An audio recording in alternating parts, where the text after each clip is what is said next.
So that's what Jesus says in Mark. I've still not concluded. We have an example of somebody like us in chapter 9 of St. Mark's Gospel. See, a lot of this is in Mark's Gospel, so we're very much indebted to St. Mark. It's a short Gospel, but it has tons in it. It's a boy who's cast into the fire, into the water, by a demon. And, his father's at his wit's end. And they bring the boy to the apostles to cast out this demon, but they can't do it. Jesus is the one who's going to have to do it. The man comes to him for him to do it. Jesus says, the man says, if you can. And Jesus says, if I can. And do you believe? And the man says, yes, I believe, but Lord, this is the key thing.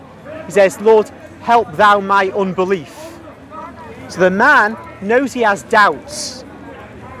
And he knows that Jesus is saying that you must have faith for the miracle to be effected. So the man, tuning into this, says, well, if my faith is not enough, help me, give me more faith, neutralize my unbelief. And then the man, having said that, and seeing the man's goodwill, no doubt, is neutralizing his unbelief, and then cures the boy. This emphasis on faith in this passage is demonstrated earlier in Mark's Gospel in chapter 6, where Jesus goes to Nazareth, the place where he'd want to cure everyone. It's his hometown. And he says he couldn't. It doesn't say he wouldn't. In Matthew's Gospel it says he wouldn't, or he didn't. But in Mark it's much starker. Let's see. It says, where are we? So he's preaching in the synagogue. This is chapter 6 of Mark's Gospel, and they're doubting him. Is this not, in chapter 6 verse 3, is this not the carpenter, the son of Mary, and brother of James and Joseph and Judas and Simon? Are not his sisters here with us? And they took offence at him. These people were offended by Jesus when he's taught in the synagogue. So he's been teaching religion more authoritatively than their rabbis, and they took offence at his teaching. Mark doesn't tell us what they were teaching at that point, what he was teaching at that point, but they're offended. And Jesus said to them, a prophet is not without honour at all. He's got honour everywhere, except in his own country and among his own kin and in his own house. When he says in his own country, he's not talking about the whole of Israel. He's talking about Galilee, Nazareth particularly. And amongst his own kin and in his own house. Because we know from Mark, again, that there was trouble in the household, the broader family. They came thinking he's mad, and the Blessed Virgin is there with them. Protestants tend to say, Mary doubted Jesus. That's absurd, because the Gospels show the angel Gabriel announcing to Mary who Jesus is going to be, who her son is going to be. And she's welcoming that. She's not doubting at all. But the others around her are doubting. And so that point about doubts amongst his own kin is a subtle way of Mark telling us there were family troubles in the broader family of Jesus. But here's the verse I was getting at.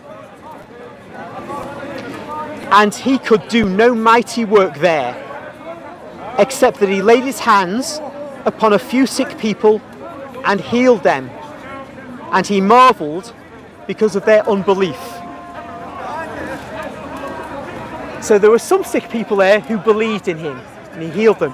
But Jesus was ready to do great prodigies there, like the prodigy of Cana in Galilee, like raising the dead, like raising the daughter of Jairus to life, like raising Lazarus to life. But he did no mighty work there because of their unbelief. And it's Mark who says he could do no mighty work there. This shows that Jesus, in his incarnate state, didn't just accept the limitations we're familiar with as Catholics, on foreseeing the entirety of the future, when the end will come, because in Mark 13:32, it said he doesn't know the day and the hour. He knows there will be this event of the judgment and so on, and the last day, but when is the issue?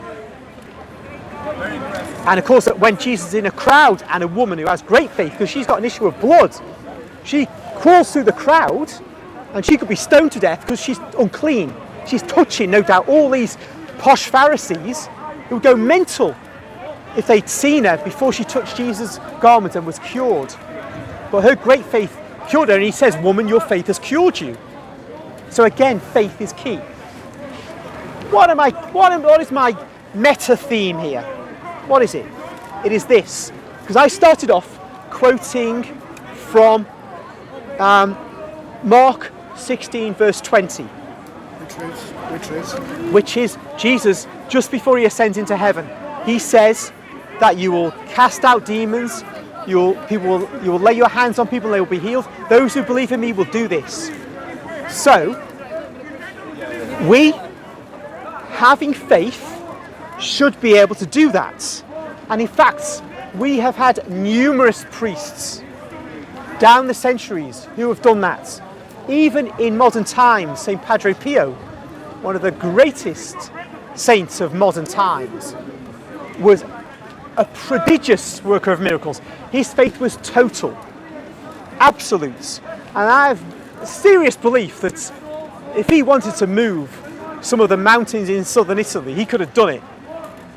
He was a real man, an Elijah, a modern Elijah of the faith. Now, of course, men like him, and women, of course, who are in the priesthood, who are nuns, in holy orders of various sorts, are totally dedicated to the gospel.